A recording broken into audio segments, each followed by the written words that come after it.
একজন মজার মানুষ এখানে ছিলেন অনেক কাল আগে, চন্দ্রনাথ দত্ত। সে এখানে অনেক কাজ টাজ করে দিতেন, খুব ভক্ত মানুষ, মায়ের সেবা করতেন আর আশ্রমের অনেক কাজ করে দিতেন। তার দুটো ঘটনা আমি বলি, মানে তার থেকে প্রকাশিত হচ্ছে মা কে ছিলেন।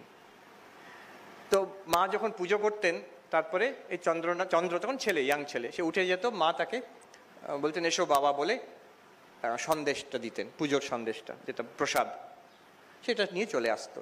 সাধুরা একবার মজা করে তার পেছনে লেগেছে, সুধীর মহারাজ ছিলেন, আরও একজন ছিলেন, বলছেন যে এই তুমি যাচ্ছ মার কাছে, প্রার্থনা করো, তিনি জগদম্বা, তিনি ব্রহ্মজ্ঞান দিতে পারেন, তুই সেই সন্দেশ নিয়ে চলে আসছো।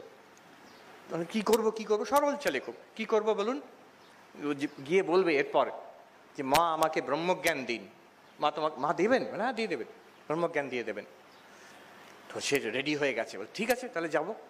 সিঁড়ি দিয়ে উঠে আসছে, যতটা সিঁড়ি দিয়ে উঠে আসছে উৎসাহ তত কমছে, ভয় লাগছে। তারপরে যখন মার কাছে এসে পৌঁছেছেন পুজোর ঘরে, মা পুজো শেষ করেছেন সবে, থরথর করে ওর হাঁটু কাঁপছে, হাত পা ঠান্ডা হয়ে গেছে। মা জিজ্ঞেস করছেন কি চাই বাবা? সন্দেশ। মা চাই নাও বাবা বলে ও দৌড় দিয়ে পালিয়ে গেছেন সেখান থেকে। অনেক সময় হয় আমরা চাই না, তিনি দিতে রাজি আছেন একদম প্রকাশ্যে, it is available to us at this moment. চন্দ্রনাথের আরেকটি গল্প, এটা বলে শেষ করছি। রাজা মহারাজের সঙ্গে আমি মহারাজকে খবর দিয়ে মানে আশ্বাসন দিয়েছিলাম যে একটু মায়ের কথাও বলবো, রাজা মহারাজ এবং মায়ের কথা। তো এই লাস্ট গল্পটাতে রাজা মহারাজ মা দুজনেই আছেন। রাজা মহারাজ এখানে আছেন, স্বামী ব্রহ্মানন্দ, মার কাছে যান না।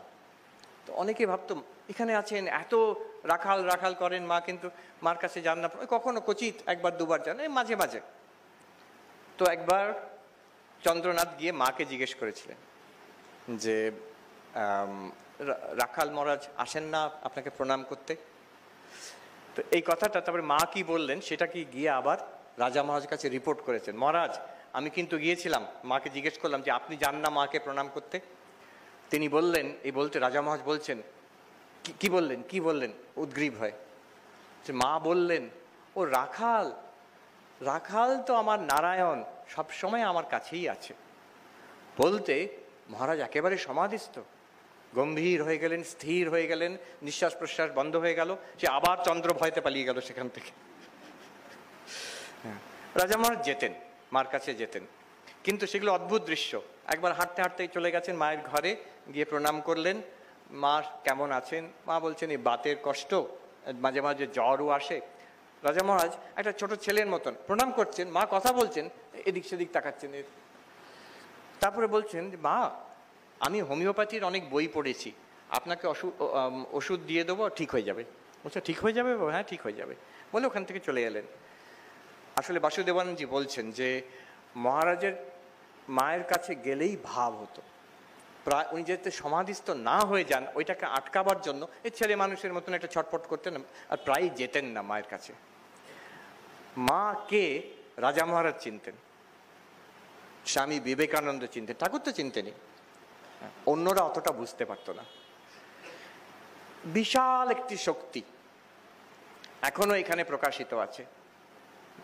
আমার বক্তব্য এই, আমার নিজের চেষ্টায় যদি এগুলো না হয়, আমি চৈতন্য অনুভব করতে হবে, নিত্য শুদ্ধ বুদ্ধমুক্ত স্বভাব, এইভাবে জীবনযাপন করতে হবে, দুঃখ কষ্টটা কিছুই নয়, এগুলো যদি হচ্ছে না, আমার একটা সাহায্য, একটা আলম্বন, খুব বড় একটি আলম্বন, একটা সাহায্য, একটা খুঁটি আছে, হচ্ছেন মা।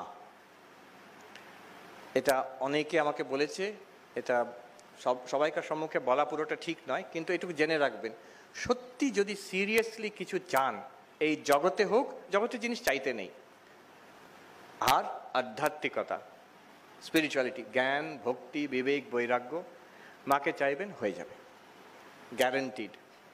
কোনো তাতে কোনো দিন এটা ফেল করেনি।